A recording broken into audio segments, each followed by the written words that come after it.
Lore Together is proud to be part of the Boss Rush Games Network. Feel free to find out more at bossrushgames.com/network.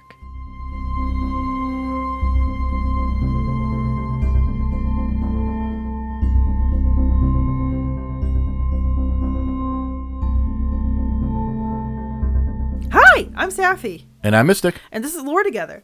This is the podcast where us and my team go over all the storytelling, world building, and characters of video games. Because it's what we like to do together. We lore together. Yep, and this is episode 150. Hooray! We're going to see if this matcha latte I had earlier is still keeping me wound up right now. I'm trying to manage my caffeine intake because my body's getting more sensitive to it. And for some reason, I decided to get a matcha afternoon. And I'm... Anyway, we're going to have a fun time tonight regardless. But if you would like to get me more matcha lattes... No. But before we get into the episode, if you'd like to contact us, you can do that in many different ways. Instagram, Blue Sky, Reddit, YouTube, Steam, and Discord down in the description down below. And if you'd like to support the podcast, and we hope you do, there's two different ways you can do that. First is thumbs up, 5 stars, whatever it is, wherever you're listening. We keep talking about the Spotify comments. I haven't checked them recently. Oh, yeah, they're fun, though. Yeah. The other way is through Patreon at patreon.com/loretogether, where you can pay a per episode pledge, that is per podcast episode, to get early access to those podcast episodes, exclusive access to some Let's Plays, which will be coming back again. There's been a bit of weirdness on the tech side, as well as voting rights in our public Let's Plays like Mass Effect 2, which will hopefully be returning after EA's app launcher messed us up. I was so disappointed in EA with that. Like, how dare they? You also get access to Safi's first novel in EPUB form for certain tiers. Yes, Mother Revolution, the story about a single mother who discovers the shackles of a race written in code. If you would like to download that, you could do the $2 level or above, and you'll have that available. Also, for top tier supporters, we're thinking about having my next novel, the first of my fantasy trilogy called The Injured Tapestry, that's coming out next month. The book is titled Hidden Root. So at our highest tier, you will get an EPUB of that starting November 13th. Hey. Yay. All right. So spooky time. Spooky time. It is spooky time. Yeah. So, warning, this episode is going to feature some disturbing scenarios and passages, so listener discretion from this point is advised. Spooky season appropriate. Hopefully not nearly as spooky as the one episode that we reference as the one that did not air. Because that was less spooky and more just like horrifying on many different levels. Yeah. A societal level, even. What can I do to get into this? It's a horror game. Okay. You do mostly typing. It's not typing of the dead, is it? It is not typing of the dead. Is it texting of the bread? No. Okay. Because that was Is that even still around? Is that still available? I don't know. I think Screw Attack is now merely just the... They had a huge falling out between the people there and everything. Yeah, now there's just, what was it, the thing where they pit characters with each other? Something fight? I have no idea. Something battle? I don't know. That was... Guys... Screw Attack is an old website. Oh my gosh. Such a... I did like their content back in the day. But who knows? I might... Don't quote me on it. I'm not saying... I've yet to understand if anybody should be canceled from that. What the whole things are going on there, if it's just, businesses ruining friendships per usual. Anyway, sorry. Okay, qualifier now set aside. So you have no idea. You will probably not guess this one, honestly. It is a newer game. I think it came out in 2025.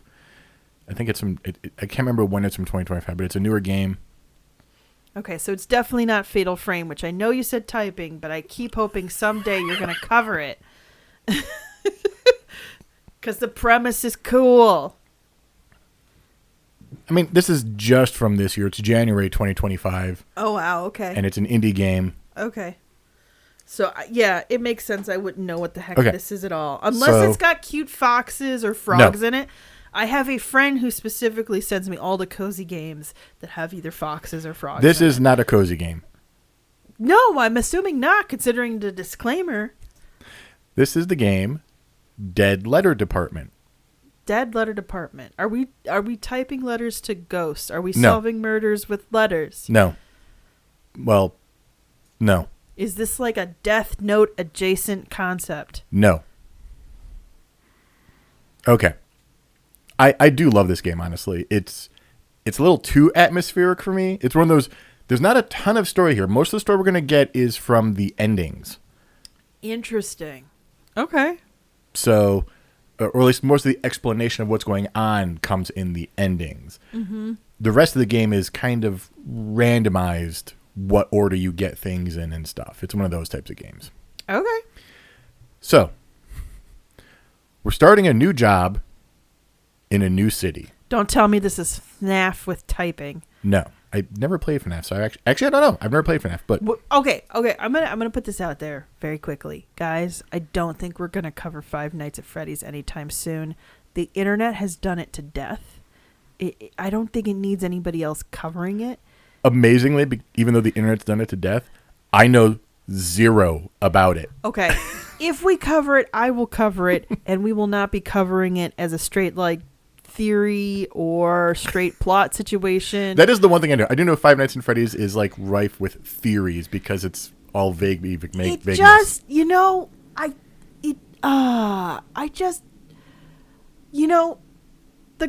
I will say this. The premise of FNAF is, as long as you're not actually dead, it doesn't matter if you're technically dead. And I feel like that's happening to the game series as well. So it makes sense. I'm just going to keep it at there. I can't. I'm sorry. I've watched too many videos and so unsatisfied with the changing and the evolution of like, oh, this is a great ending. Oh no, they changed what the ending means now. Okay, I'm done. I can't do. Sorry. So great. But you started with the premise of you're starting a new job, and I'm like, oh no, not one of these. Okay, so we're starting a new job in a new city. Okay. We start off by writing a letter to where we were, whether we ran away from home or left, whatever. That's Okay. Now, how are these letters written? You're picking And choosing sentences? Yeah. Okay. So It's Mad Libs.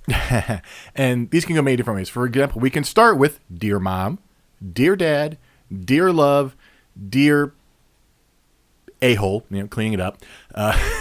Very nice of you to keep it clean for the children's on this horror-themed on this episode, horror-themed podcast. And basically then you make choices to fill out the next few paragraphs, and you can end it. You always end up writing your name as the salutation. And then we wake up in our apartment. Now, make sure you grab your own address for your apartment, because it is random-ish. Okay. It's always a street, and it's always apartment 454. Apartment 450. So we're on the 4th floor of a relatively large building, maybe? Yeah. We head to work, which is for a company called OCRAI Inc., which has entered into a contract with the Postal Service. OCRCI. OCRAI. So OCR stands for Optical Character Recognition. At least it did back in the day. Okay. So, and it's pretty old tech. Like, I had scanners that did optical character recognition back in the early 2000s. Okay. All right. Yeah, that makes sense. Basically, there was a library in there of text looks like this in this language, and it would just try to figure it out. It's a best guessing machine, like what fits the shape the most. Okay. Yeah. That makes sense. AI as well, typically not actually artificial intelligence. Sometimes, like in this case, it is just a human doing the work.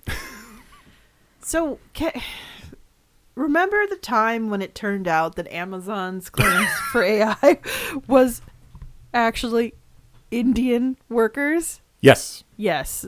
Yeah. Their AI cameras were actually just people watching you for pennies on the dollar. Yeah. This feels like that. This feels like that right now. Our job is to transcribe letters that can't be delivered via the automatic sorting system. That makes sense, but I also feel like that's As long as the return address is good, they usually just send that back to you these days. Is this just like No, they don't actually. Oh. So this is actually a real job. Oh, okay. This is a real thing you can have. The Postal Service does have this functionality. I watched a great video by Tom Scott where he went to one of these sorting facilities and looked at the crazy, it's this ridiculous keyboard that they have. And they go through and they type out, like figure out where things are going because the system can't automatically read it. So a person has to try to figure it out. And it's like terrible handwriting. A sticker got placed over the thing by accident. This sounds like a great plan for retirement, actually.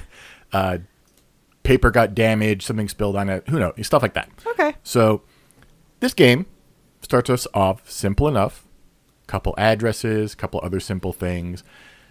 Over time, things get weird. Is this the spooky version of Papers, Please? Because this is also now starting No, to feel... but this... Everything reminds me of everything now. We've covered so many games. I'm like, is it this one? Is it like this one? I keep guessing and being like, what game is this going to remind me of? Yeah. So this is part of the genre of mundane job turned horror. So it is like Papers, Please. Okay. All right. Understood. Yeah. So, but what we do is we walk from our apartment. We get to, I think it's a train or a car. I can't remember exactly off the top of my head. I apologize. It's been a while since I played this one. And none of the videos that covered this part, they're just like, yeah, you get this apartment and then you go, what? Okay. All right. We go We're to just our skipping all the details. We there. go to basically a warehouse, essentially, where we are the only person in this room with this computer. And the computer is kind of like our entire view with a little bit around the edges. And we're in a big old warehouse? Like one room of a warehouse. Okay. Yeah. One room of a warehouse. I thought I was in a big empty warehouse with this huge monitor. I was like, this is ridiculous. It is very ridiculous. It's also very creepy. Like everything's dark. You have just this calming, eerie music playing. Doobie, doobie, doo. If you remember what that is, congratulations. You need to check on your knees. Shut up, I do. So while we're doing our job, we do have a few things at our disposal to help with. We can zoom in. Oh, okay. Great. We can flip the document over. We have technology straight from the 1950s. We have a basic autocomplete. Okay, 1980s. Here we go. But generally, we're just entering whatever is the highlighted text. Basically, there's highlighted text in yellow. So not the whole address, just the pieces that are the least clear. Usually it's address or paragraph or page. Like they can get pretty long. They're not always short. And we do have to do it pretty well. We can't leave until we finish every piece of mail in the queue. Okay. And if it is wrong, it'll be kicked back to us and added to the end of the queue. So you have to be kind of somewhat there. The autocomplete can help you, but the autocomplete is an autocomplete. It doesn't... And everybody, if you doubt about how good a computer could do that at whatever time in history a computer made that, start just auto-texting your mother with something as like, I'm sorry that, and let it complete it. And are you comfortable sending that to your mother? For at least 50% of you, the answer is no. And it has nothing to do with how well of a relationship you have with your mother. So. The problem is, that highlighted text can get a bit weird. Okay. Sometimes it's transcribing a story on a postcard about someone getting sunblock in their eyes in the Bahamas. Fair enough. Pretty mundane. Other times it's clearly a stalker communicating with someone. We should just not send that. Why are we sending that, Mystic? Why are we promoting crimes? Or even something paranormal. We get in-depth dialogue about people's diseases. Or things like their phantom limbs or stiff person syndrome. Laughing disease. There's quite a shocking amount of mentions of spontaneous human combustion. So many conspiracies right now. So, spontaneous human combustion. Let's that's the one you picked up on. Okay. Sidetracking a bit. I used to, when I was younger, there was just the weird stuff that Fox TV, and I mean like network TV. Yeah, like Fox, local Fox. Yeah. This was back in my day, children. This is back before 24-hour news was really a thing. That wasn't a thing. So, but Fox Channel was kind of known for having the more radical stuff on TV. And a lot of that was the more conspiratorial and like paranormal stuff. And they definitely had a few specials on there. And then it moved over to Discovery Channel when Discovery Channel was trying to do science but make it spooky about spontaneous human combustion. And they're trying to make it sound like this is a thing that can actually happen internally in the body. Right. The problem is you're so wet inside your own body. It's hard to do it. Most instances of what people believe is spontaneous human combustion happen to people who, guess what, were smokers. Yeah, smoking in bed or smoking in their chair, cigarette, like they fall asleep, cigarette falls on them. Yeah. And on top of that, we're talking about this happened a lot in a day and age when the cushions you were sitting or sleeping on were, guess what, combustible. Yeah. Like, yeah, there's a lot of material science that goes into modern furniture that people don't really think about. So, yeah, it's really weird when somebody passes away having been burnt to a crisp so hot, but yet there's a rogue foot to the side. Gross and disgusting and kind of weird. But, guys, I don't think it happened because their insides decided to combust. Yeah. I don't think that's what happened. Sorry. We can get detailed letters of people's delusions. Oh, no. Why are we Mystic, this all sounds like, some of this sounds like really, like, I don't want to be sending a stalker's note to their victim. I don't want to be encouraging people's paranoid delusions. Yeah, we're not always sending stuff. Sometimes it's just, what is this saying? Because it's, testing out the software or whatever. We can get letters to dead relatives that's not scary, but they can be tear jerkers. There's definitely one from a little kid to his dad. No. There's stuff like that. Usually, and sometimes they're pretty disturbing. So much of the game is just kind of like on the other side of this is wrong. Just enough to keep you creeped out. Yes. This feels like how you described, we talked about this an episode or two ago, the 911 call center game. I forget, what's the name of that? I think it's called 911 Dispatcher or 911 something. Dispatcher, where you said it's very disturbing because it makes it feel like there's actual crime and stuff happening, but really it's just... Well, the 911 calls in there are disturbing. Mm-hmm. Yeah, like it's kind of like when we were playing Ready or Not. It's like that level of the 911 calls, the acting you can get. Like, it's not as high production because it's an indie title versus Ready or Not being a more upper. Well, in Ready or Not is more triple I would say. Yeah. They're indie, but there's a difference in production level between those two games. Yeah, I would agree. Yes, yeah. So this feels like it's kind of in that same vicinity of like, this is eerie partly because it could be happen. Well, I mean, the paranormal stuff isn't really happening. The spontaneous human combustion is not really happening, guys. So, but sometimes obviously the game messes with you in other ways. So let me guess, the edge of your monitor spooking you in some way. Oh, no, we'll get to that. Oh, jeez. But even in just your interface, once I saw the transcribing the words, and I'm editing this, I know I effed everything up. You're transcribing that. Wow. And then the autocomplete says, go home. Really? Yeah. Stuff like that, where it's just that little tiny screw being turned in your... That's weird. Interesting. Yeah. Not helping any of this, after we do a few cues of letters and we go home to our apartment, and the further we get into the game, the more things start to happen there as well. Oh no, this sounds like a poltergeist. Now we have a poltergeist. Thanks, job. Yeah. Basically, our character becomes more and more cursed by what they are dealing with. And it's all about this mind-numbing job, sitting there, staring at the screen for so long, and then getting up and seeing another chair pulled up behind yours, like someone was watching over your shoulder, even though you're alone in the warehouse. This is why people want to work from home, Mystic.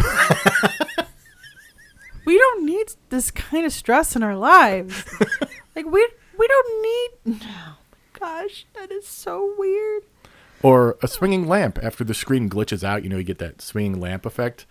And then it's a poltergeist, guys. This is a poltergeist. And then getting up later only to see that the lamp in the room is a fluorescent tube on the ceiling and doesn't hang, so it can't swing.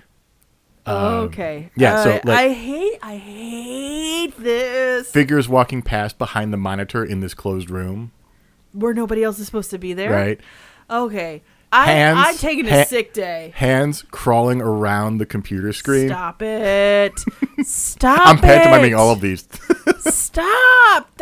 Oh, God. I hate games like this because it just makes me anxious. This game is amazing for its atmosphere and it's kind of fun to play. I could not research this one at night.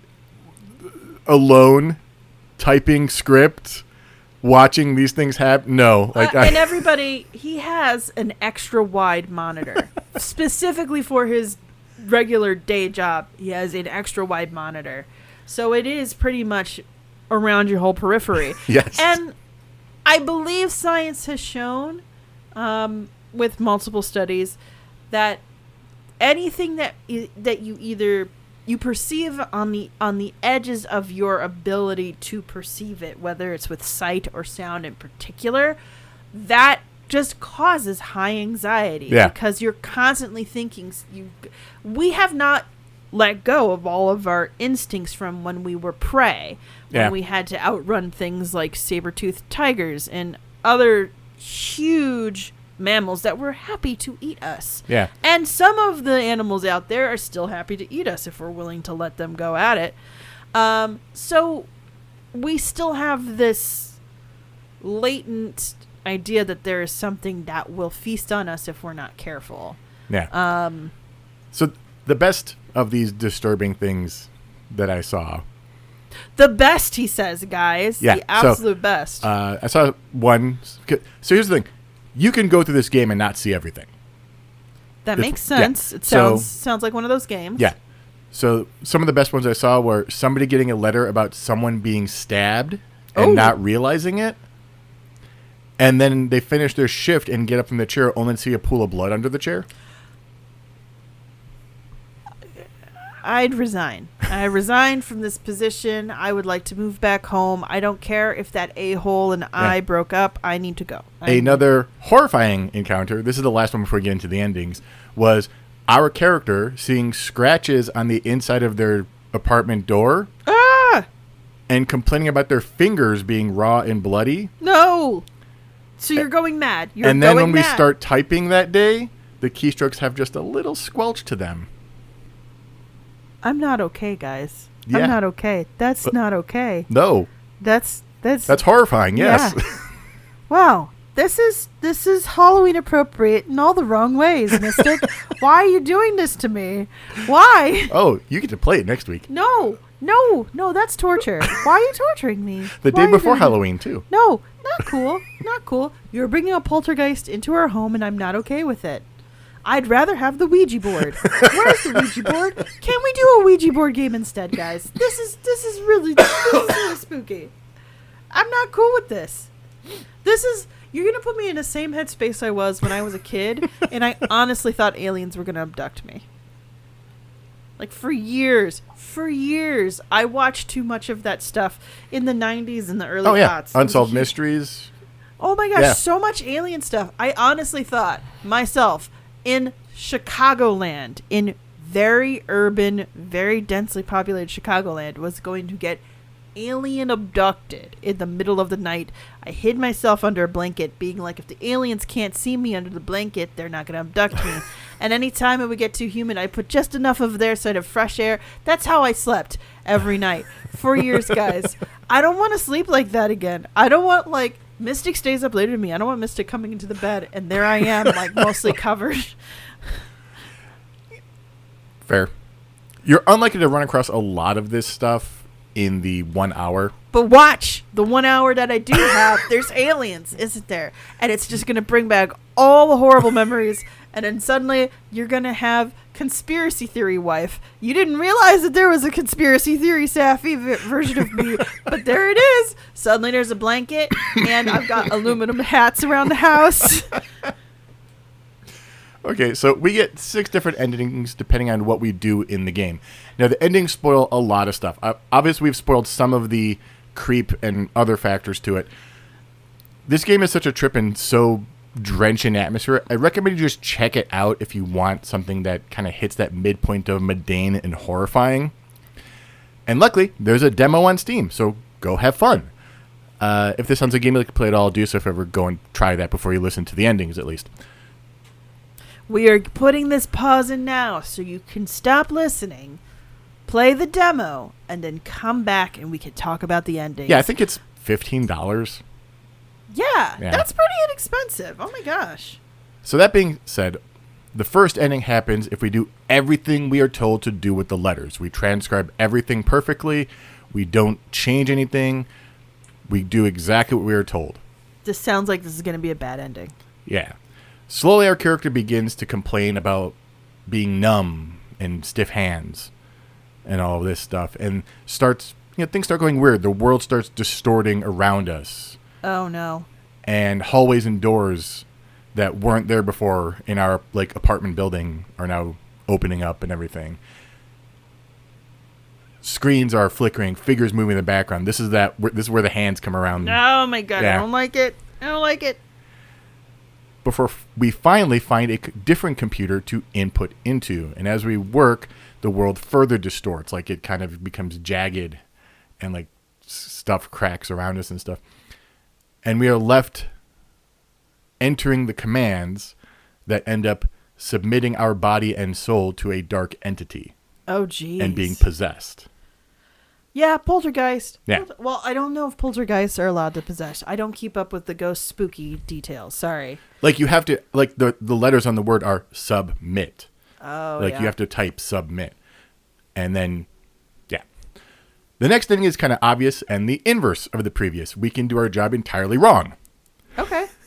We can do things like put our address in for every single address we type in. Oh man, that sounds illegal, but This results in us being fired from the company. Yeah. We avoid the possession. That's nice. But it's also the least interesting. But it's kind of funny in its own right. I love a game that gives you an early out, unironically, oh, you didn't want to play by the rules? Okay, here you go. The next ending is this game pulling Eternal Darkness level stuff at us. No, I want to keep my head on my body when I'm walking Not to that around. degree. Okay, thank you. In a different degree. If you remember Eternal Darkness, it would change the volume on you. Yes. Or it would reboot to the GameCube menu. Yes. Or the TV would turn off, but it wouldn't really turn off, but it would have a default TV from the era look to it. Yeah, I would kind of glitch out. We can get all the way to that submit screen. Mm-hmm. Do everything right. And just not. Just not submit. You're on a timer. Okay. And you just let the timer run out on that submit screen. You get booted from the computer you're working on, stuck in a sealed off room as the game begins to distort. The screen getting redder and redder and redder. Oh my gosh. And then the game crashes. Okay. Closes to desktop. Okay. And when you start the game up again, you're stuck with a single static screen of a red monitor that just sits there until, again, the game crashes. Back to desktop. Not fake desktop, just closes. Oh, wow. And finally, when you boot up again, you get the extinguished ending, likely implying that you're just dead. In purgatory. Yeah. Hooray! You beat the devil, and this is what it costs. Yay! Via some other ways through this game, we can get an ending where we are sent a bomb. Oh, not cool. Because we can send stuff to ourselves. Because we have our address, we can just oh yeah, this address it's mine. So we send a bomb to ourselves? And you can send packages to yourself, and one shows up, and it clearly looks like a bomb. Your character will be like, yep, that's a bomb. Oh, geez. And you can, looks like a bomb, smells like a bomb, and nevertheless, you can still open the package and boom, bomb ending. Why would we not call the postal inspector on this? Literally a job for the postal inspector. Jeez. There's the withdrawn ending, whereby failing our job in a very specific way, basically we're letting it time out in certain areas, mm-hmm. we basically become like a withdrawn recluse.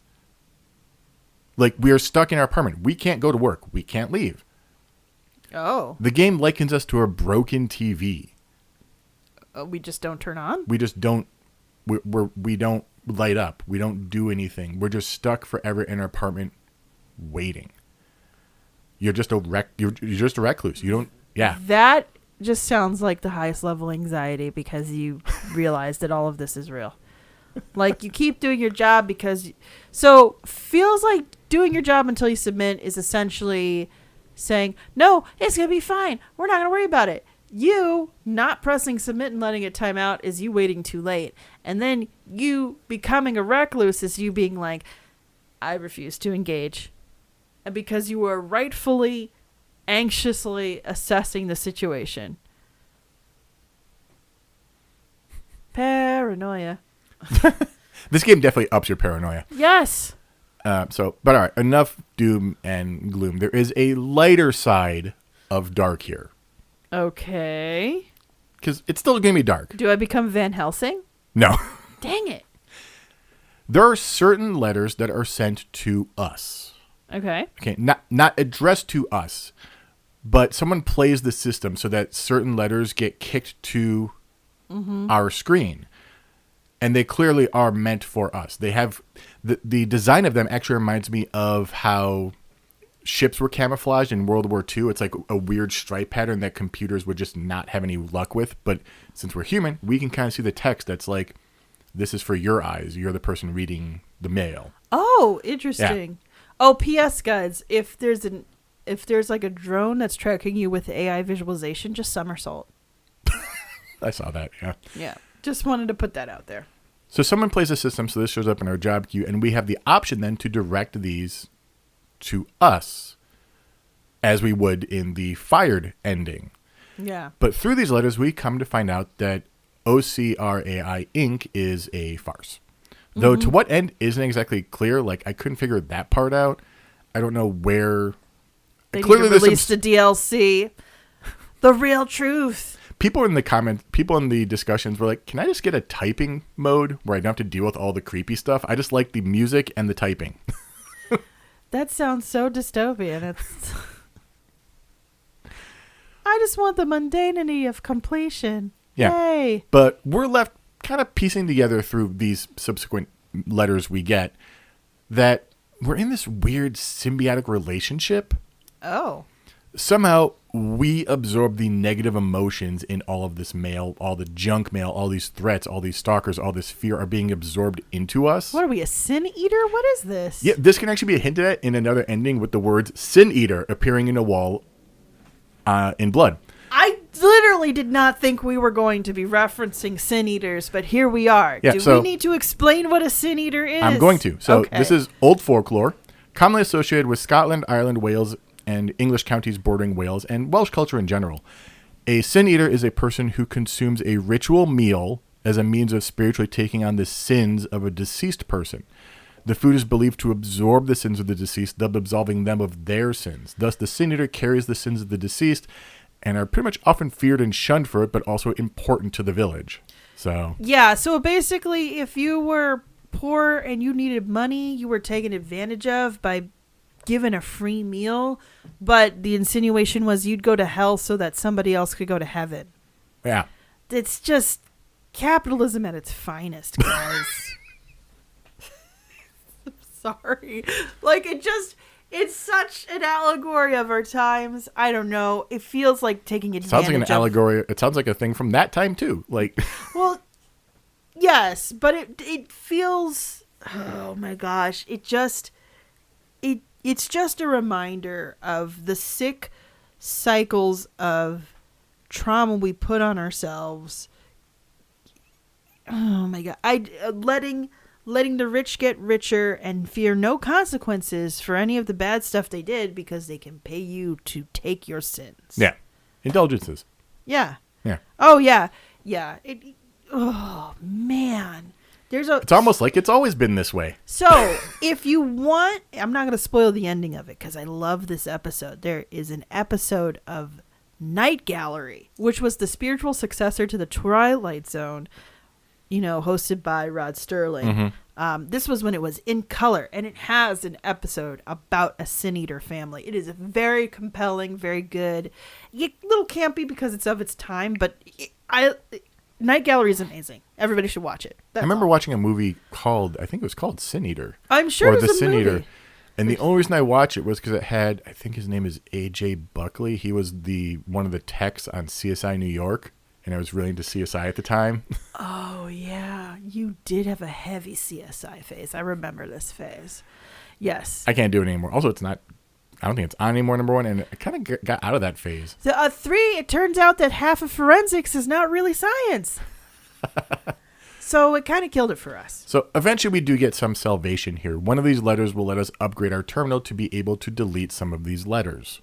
Ooh, and we don't get to carry these sins with us anymore? That would be great. Yeah, and now we could just be lazy and delete any letter we don't want to, but this also lets us delete any letter that would lead to our corruption. Mm. Anything that has that feel of this is wrong and evil you can just send straight to the shredder. Bye. Now, remember, we can't skip any letters until this point. You can just be wrong.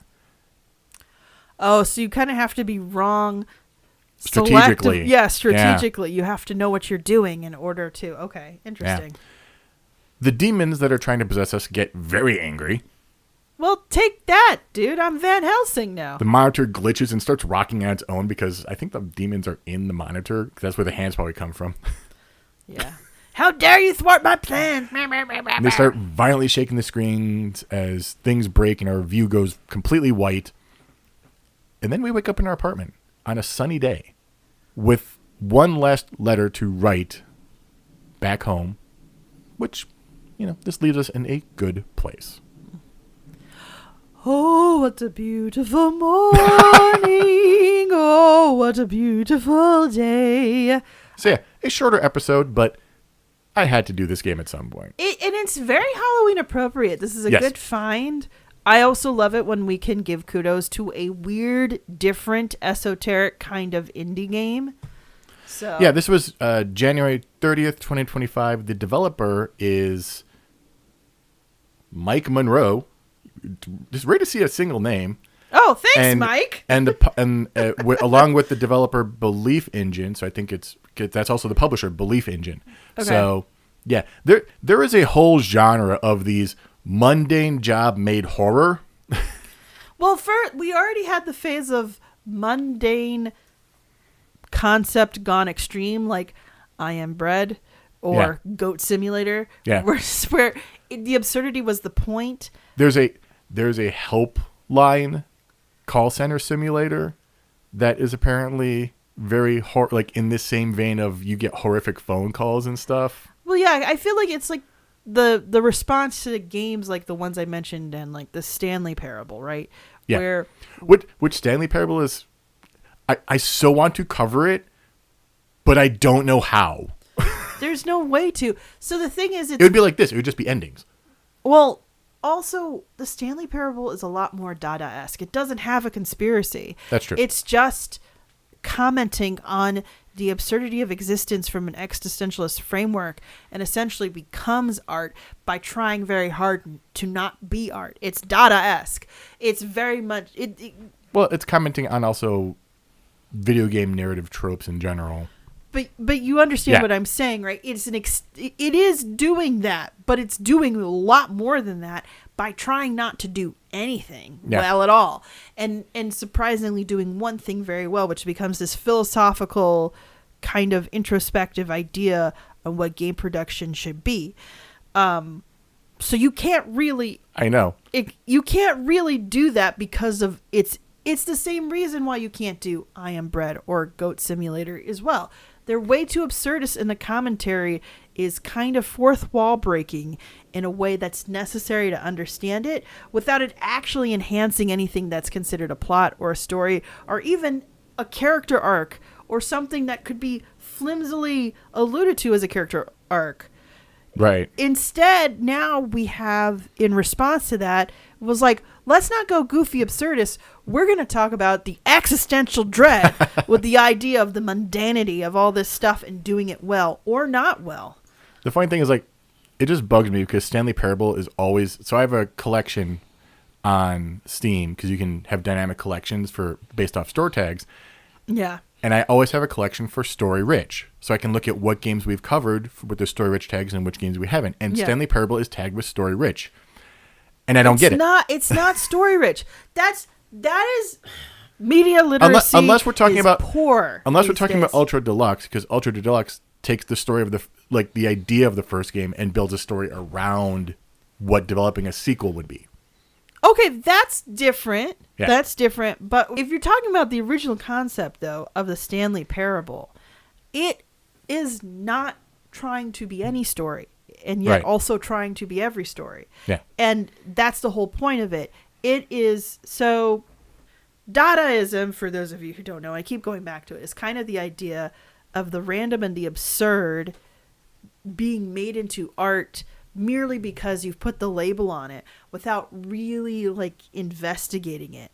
So and the idea is you can make a poem where the only sound is da da da da da da da.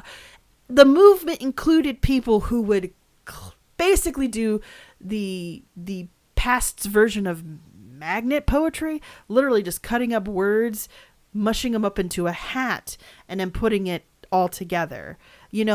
The idea of the random and the absurdity of the random coming together, becoming artistic. And Mystic is acting like he is in my college intro to theater class, and I want you to know, no, you have no idea how hard I had it in undergrad, and I don't need you giving me that kind of sass across the microphone, sir. Dadaism is actually very interesting as a concept, and I think Stanley Parable kind of falls in. I'm sure I can't be the first person to say this. No, but that's also not what the game we're covering. So it's not the game we're covering. The game we're covering actually has a story, and Stanley Parable, the original one at least, does it. And that's my point. The point of Stanley Parable is it's so absurd that there is no thorough line, there is no thread. Every attempt to make a thread becomes severed by all your expectations being broken. This is specifically a horror story because it is playing on your expectations in a very different way. It's playing on the expectation of the mundanity being continuous drivel and droll. And you know what it actually reminds me of? It's a book I'm reading right now with certain friends that Mystic knows. I have my little writer coven, and we're reading a short, I think it's a novella. Anyway, it's Black Flame, and it's by Gretchen Felker Martin. Okay, said that out loud. It's becoming very popular right now, and I can see why, because it's the same kind of premise as this, of a main character. She is in the 80s, part of a company who does restoration of old films, literally when it was on film. Mm-hmm. And so you'd get multiple copies, and she's essentially trying to put stuff together to make one master thing. And it's a very adult story. Children should not be reading this story. It's got very adult themes when it comes to identity and sexuality and stuff. Don't do that. But there's this great premise of she's really good and finds a lot of satisfaction in making these things whole again. Mm-hmm. And she finally is confronted with this film that, as she's doing it, has her delve deeper into how she can't make herself whole, even though she's making the film whole. I'm only a third of the way into this story. It's super compelling. And a lot of what you're describing in the themes that are in this game, what is it called? I'm sorry. Dead Letter Department. Dead Letter Department. The themes you're talking about in Dead Letter Department are a broadly connected to some of the same themes that you'll find in Black Flame. P.S. Be forewarned, if you look up that title, the cover is freaky, but it's really good, and also good for spooky season if you're an adult who likes that ennui mixed with your horror. Mystic is no, not for me. So jump scares for you then, Mystic? No, honestly, as much as I like this game, I'm not a scary game person. I don't do horror. I don't do... So you like the 5th Resident Evil then, Resident Evil 5, when it became just an action game with spooky monsters? No, I haven't played that one either. Okay, all right. Fair. I was just seeing House of the Dead. Okay, so full disclosure, we were also going to put House of the Dead Overkill possibly in this episode if it ran short. It is not running short. No. And that game's just a grindhouse comedy flick. Yeah. It is hilarious, actually. I do remember that. And disturbing. Disturbing, yeah. But it's a different kind of disturbing. Good thing we found these miniguns. That will always make me laugh. Oh, man. The campitiest of camp. All right. Anyway, Dead Letter You'll Department. You'll be playing Dead Letter Department. I don't it's like gonna this. It's going to be a pain in the butt stream because when you're at the computer screen, it's fine. But the walking parts have so much post-processing on them to get to the effect that the developer wanted that it is just a bitrate nightmare. It is going to just tank our stream bitrate. It's going to look so blurry, but it is what it is. All right. Yeah, YouTube will be screaming at us. And Yeah. we'll say, no, we shall continue. Well, thanks so much for tuning in, guys. Yep. And we still have Mass Effect 2 on the alternate Thursdays. We're starting to get close to wrapping it up, but we're not there yet. I think we have about 5 episodes left, maybe? Maybe? We'll see. Oh, no, we have the DLC after still. That's true. We have Arrival, right? That's the one? Yes. Arrival. Yeah. Ugh. So, all right. So I think that's it for this episode. As we said, we'll be streaming the Thursday after this comes out. The day before Halloween. The day before Halloween. If we miss you, happy Halloween. Yeah. Have a good time. Have great costumes. And don't forget, November 1st is half off Candy Day. Thanks for listening. Thanks. We'll catch you next time. Bye. Bye.